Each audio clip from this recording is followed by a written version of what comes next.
দাদি, আমাদের একটা গল্প বলো। দাদি হালকা গলায় বলতে শুরু করলেন।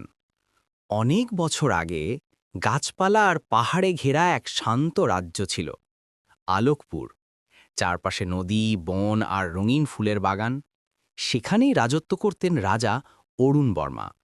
তিনি ছিলেন সাহসী, বিচক্ষণ আর প্রজাদের ভালোবাসতেন খুব।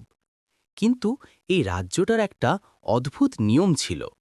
প্রতি ১০০ বছরে রাজ্যের মধ্যে একবার ছায়া দিন আসে, যেদিন রাজ্যে নেমে আসে রহস্যময় অন্ধকার।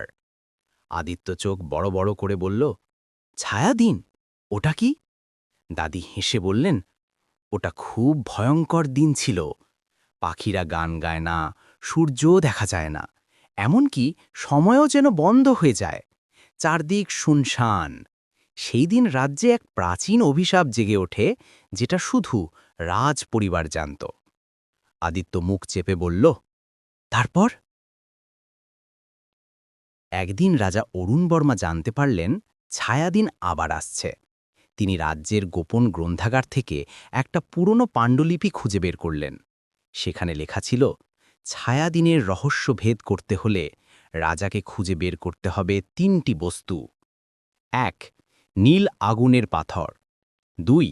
চিরন্তন বাঁশির সুর। ৩. হারিয়ে যাওয়া এক ভবিষ্যদ্দ্রষ্টা।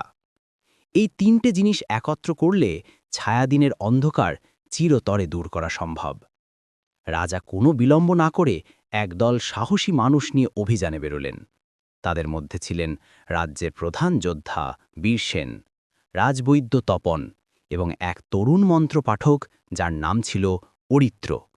তারা পাহাড় পেরিয়ে নদী পার হয়ে এক রহস্যময় জঙ্গলে প্রবেশ করল, যেখানে তারা প্রথম মুখোমুখি হল এক পুরনো অভিশপ্ত মন্দিরের। আদিত্য দম চেপে শুনছে, তার চোখে মুখে রোমাঞ্চ। ওই মন্দিরেই কি ছিল সেই নীল আগুনের পাথর? সে জিজ্ঞেস করল। দাদি হালকা করে মাথা নাড়ে বললেন, তাহলে শোনো, পরের অধ্যায়ে বলবো কিভাবে তারা সেই রহস্যময় পাথরের খোঁজ পেয়েছিল। কিন্তু মনে রেখো, এই অভিযানে শুধু সাহস নয়, সত্যিকারের হৃদয়ের শক্তিও দরকার ছিল।